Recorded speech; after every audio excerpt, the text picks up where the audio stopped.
কংগ্ৰেছতো শদিয়াৰ পৰা ধুবুৰীলৈকে যিসকল লোক আছে মিয়াখিনি বাদ দি তেওঁলোকতো আমাৰ আপোন ভাই ককাই বাদ্ৰা গান্ধী পৰিয়ালৰ ওচৰত নতজানু হৈ থাকিব কোনো নিবিচাৰে চ' কংগ্ৰেছ দলৰ এইটো যে এটা আছে সংস্কৃতি ভাৰতীয় সংস্কৃতিত এটা শব্দ কৰ্মা কংগ্ৰেছৰ এইটো আচলতে এইটো ফল তেওঁলোকে এনেও পালেহেঁতেন কাৰণ যিটো দলে অসমক বিদায় দিছিল ৬২ৰ চীনা আক্ৰমণৰ সময়ত এইটো দলৰ প্ৰধানমন্ত্ৰী ইন্দিৰা গান্ধী থকা অৱস্থাত নিজৰ ৰাষ্ট্ৰৰ অংগ মিজোৰামত বোমা বিস্ফোৰণ কৰিছিল এই কথাবিলাক মই সংসদতো কৈছোঁ এইটো দলেই ৮৫৫জন লোকক গুলীয়াই গুলীয়াই হত্যা কৰিছিল কেৱল মৈমনসিঙীয়া নোৱাখলীয়া ৰংপুৰীয়া ঢাকায়া মিয়াৰ তোষামোদিতত যিটো দল সমৰ্পিত এইটো দলৰ এনে পৰিস্থিতি সমাগত কংগ্ৰেছতো শদিয়াৰ পৰা ধুবুৰীলৈকে যিসকল লোক আছে মিয়াখিনি বাদ দি তেওঁলোকতো আমাৰ আপোন ভাই ককাই আমাৰ নিজৰ অসমীয়া মানুহ পৰিস্থিতিগত কাৰণত বিভিন্ন নীতিগত কাৰণত তেওঁলোক আছিল তেওঁলোকে এতিয়া কিন্তু উশাহ নোপোৱা হৈছে কাৰণ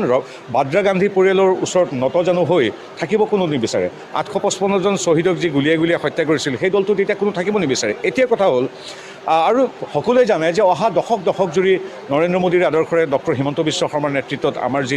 চৰকাৰ চলি আছে চৰকাৰ চলি থাকিব ভাৰতবাসী বা অসমবাসী আমাক আশীৰ্বাদ দি যাব ৰাজনৈতিকভাৱে সচেতন বিচক্ষণ মানুহে জানে যে ভৱিষ্যতৰ দিনবিলাক কেৱল বিজেপি আৰু অসমবাসীৰ দিন গতিকে অৱধাৰিতভাৱে আহিবই আৰু আমাৰো সকলোৰে বাবে দুৱাৰ খোলা আছে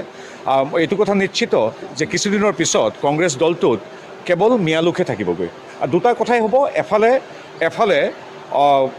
হিন্দু মুছলিম খ্ৰীষ্টান জৈন বুদ্ধিষ্ট প্ৰতিটো ধৰ্মৰ প্ৰতিটো জাতি জনগোষ্ঠীৰ লোকসকল খিলঞ্জীয়া লোকসকল অসমৰ ভূমিপুত্ৰসকল বিজেপি মিত্ৰজোঁটৰ ফালে থাকিব আনফালে UDF আৰু কংগ্ৰেছৰ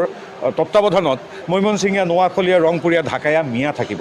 এইটো অৱধাৰিত ৰূপে দুটাই পক্ষ হ'ব এফালে হ'ব খিলঞ্জীয়া অসমীয়া এফালে হ'ব মিয়া গতিকে এইটো আজিৰ কথা নহয় লোকপ্ৰিয় গোপীনাথ বৰদলৈ দিনৰ আগৰ পৰা ভাসানী ছাদুল্লা দিনৰ পৰা চলি আহিছে গতিকে অসমক ভাল পোৱা মানুহ কিবা কাৰণত যদি কংগ্ৰেছত আছে তেওঁলোক আহিবই বিধায়কেই হওক বা গাঁৱৰ এজন সাধাৰণ NSY ল'ৰাই হওক আহিবই AGPলৈ আহিব গণশক্তিলৈ আহিব UPPলৈ আহিব BJPলৈ আহিব আমাৰ ফালে আহিব গতিকে মই ভাবোঁ লাষ্টত শেষত কেৱল কংগ্ৰেছত কেৱল মিয়া লোকসকল থাকিব মিয়াৰ ৰাজনীতি কৰা গৌৰৱ গগৈৰ দৰে দুজন ব্যক্তি থকাটো